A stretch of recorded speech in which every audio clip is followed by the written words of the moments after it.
उसकी पटना बैठक में क्यों विपक्ष में सहमति हो गई? क्या वजह सिर्फ यही है कि सामने मोदी सत्ता है और पीछे दीवार है, और अगर सीधा वार नहीं किया तो फिर हाथ खाली रह जाएंगे और कुछ भी नहीं मिलेगा? या फिर एक ऐसी प्लानिंग है और एक ऐसा दांव है जिसकी कल्पना बीजेपी और आरएसएस ने भी इससे पहले की नहीं होगी? क्योंकि चुनाव के मद्देनजर हर कोई जानता है कि बीजेपी के पास दो ही मॉडल हैं। एक मॉडल प्रधानमंत्री नरेंद्र मोदी का है, दूसरा मॉडल योगी आदित्यनाथ का है। एक तरफ विकास को लेकर और पूंजी और पैसे का जिक्र है, दूसरी तरफ इनकाउंटर और बुलडोजर का जिक्र है। जिस एक्सपेरिमेंट को मध्य प्रदेश भी अपनाने से चूका नहीं और शिवराज सिंह चौहान भी बुलडोजर पर सवार हो गए। लेकिन दूसरी तरफ कौन सा चेहरा है, कौन सी प्लानिंग है? सबको पता है कि बिना कांग्रेस के विपक्ष की कोई अहमियत है नहीं। और इस वक्त राहुल गांधी का राजनीतिक कद जिस तेजी से बढ़ा है, उसमें विपक्ष हो या कांग्रेस हो या सब कुछ मिला दीजिए, उसके बाद अगर राहुल गांधी अगुवाई करते हुए नजर आए तो समूचा विपक्ष उनके पीछे क्या वाकई खड़ा हो जाएगा? और कांग्रेस के हाथ में अगर पटना बैठक में कमान दी गई है तो क्या वाकई सब कुछ शिमला में सुलझ जाएगा? और कहीं अरविंद केजरीवाल ने बड़ी गलती तो नहीं कर दी ऐसे मोड़ पर जहां पर इस देश के भीतर में एक बड़ा वोट बैंक का हिस्सा लगातार उम्मीद के आसरे विपक्ष की एकजुटता को देख रहा है और उसे लग रहा है कि यहां से कोई ना कोई नई धारा निकलेगी, और ऐसे मौके पर केजरीवाल निकल गए। यहां जिक्र मुसलमानों का हो सकता है, लेकिन हम तो उस बिसात और उस प्लान और उस चौसर का जिक्र आपसे करने आज बैठे हैं जो शायद सत्ता की धड़कनों को बढ़ाए हुए है। क्योंकि सभी को पता है कि अगर उत्तर प्रदेश 2024 के लोकसभा चुनाव का ग्राउंड जीरो बन गया, और ग्राउंड जीरो बनने का मतलब है समूचा विपक्ष एक साथ आपको उत्तर प्रदेश की जमीन पर नजर आने लगा, तो फिर सवाल यह नहीं होगा कि कौन सा योगी मॉडल और कौन सा मोदी मॉडल। सवाल यह भी नहीं होगा बीजेपी कितनी वहां बलवान है और आरएसएस की विचारधारा कैसे उत्तर प्रदेश को अपने लेबोरेटरी में तब्दील कर चुकी है। सवाल यह होगा कि सीट दर सीट वहां पर एंट्री किसकी होने वाली है और उस एंट्री के देकर धड़कने सत्ता की क्यों बढ़ी हुई है। एक क्षण के लिए आप जरा समझना शुरू कीजिए। मायावती रेस से बाहर लगातार नजर आ रही है और खास तौर से विधानसभा चुनाव में उन्हें सिर्फ एक सीट मिली, जो ये कहने और बताने के लिए काफी है कि दरअसल मायावती का अपना वोट बैंक जो 11-12% रहता है उसे कोई डिगा नहीं सकता है।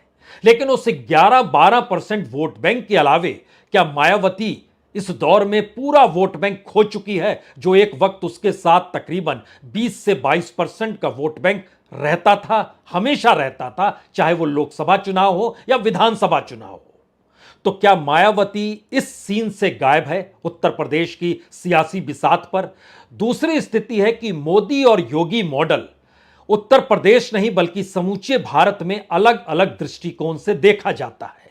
लेकिन झटके में अगर उत्तर प्रदेश ग्राउंड जीरो बन गया, और ग्राउंड जीरो बनने का मतलब 2-3 है, वहां पर कुछ ऐसे उम्मीदवार मैदान में आकर खड़े हो जाएं जो वोट बैंक के लिहाज से यानी मंडल के लिहाज से भी बीजेपी को चुनौती दें और राजनीतिक तौर पर भी चुनौती देते हुए नजर आए।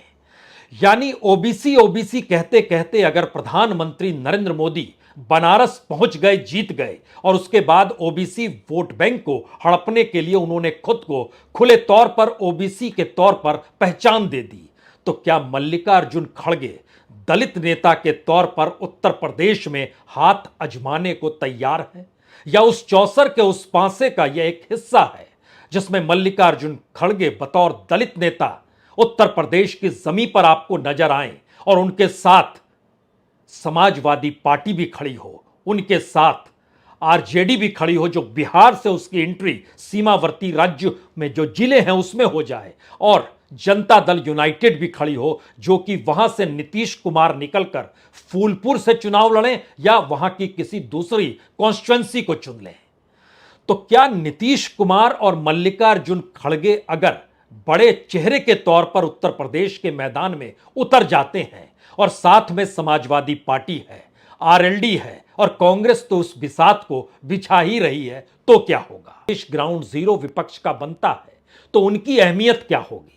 लेकिन सवाल है कि कांग्रेस दूसरी तरफ अखिलेश यादव के साथ राज्य स्तर पर समझौता उनको कैसे आगे बढ़ाया जाएगा और वहां पर उनकी सत्ता कैसे हो? तो योगी को जब तक चैलेंज नहीं किया जाएगा लोकसभा चुनाव में उनके उस मॉडल को जो 80-20 के आसरे चलते हैं, तब तक सत्ता नहीं बन सकती है। तो दूसरी परिस्थिति यह है।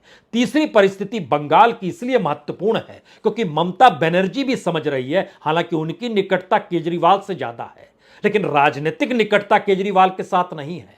वो समझ रही हैं कि राजनीति की इस बिसात में पश्चिम बंगाल के जो 27% मुसलमान हैं वह भी समझ रहे हैं, और बंगाल से सटा हुआ असम है जहां पर और ज्यादा बड़ी तादाद में मुसलमानों की मौजूदगी है, उनके भीतर इस विपक्ष की एकजुटता अगर कोई उम्मीद जगा रही है तो उस उम्मीद को जो भी पलीता लगाएगा वह दरअसल एक झटके में उस राजनीतिक चुनाव में बाहर होगा जहां पर वह मुस्लिमों के वोट के आसरे खड़ा है।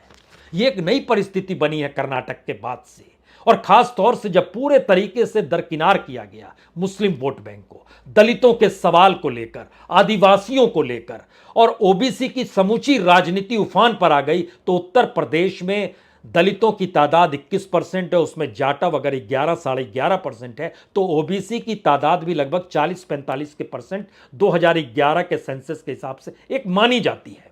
वो ज्यादा भी हो सकती है, लेकिन वहां पर यादवों की तादाद 9 से 10% के बीच रेंगती है।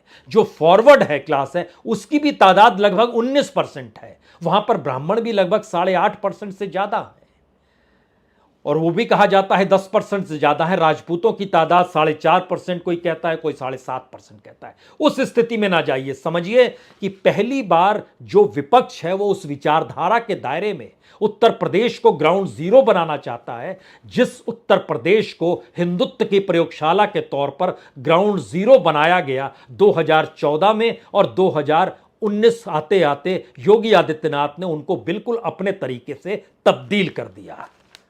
तो राजनीति की इस बिसात को मत कहिए, राजनीति की इस चौसर में कांग्रेस जिस पासे को फेंकना चाहती है, चौसर पढ़ने की उम्मीद पटना में जाग गई। अब चौसर को पढ़ना है, चौसर को पढ़ने के बाद उन पासों को पढ़ना है जो कि शिमला में फेंका जाएगा, और यह एक प्लान बहुत क्लियर तौर पर धीरे धीरे बन रहा है।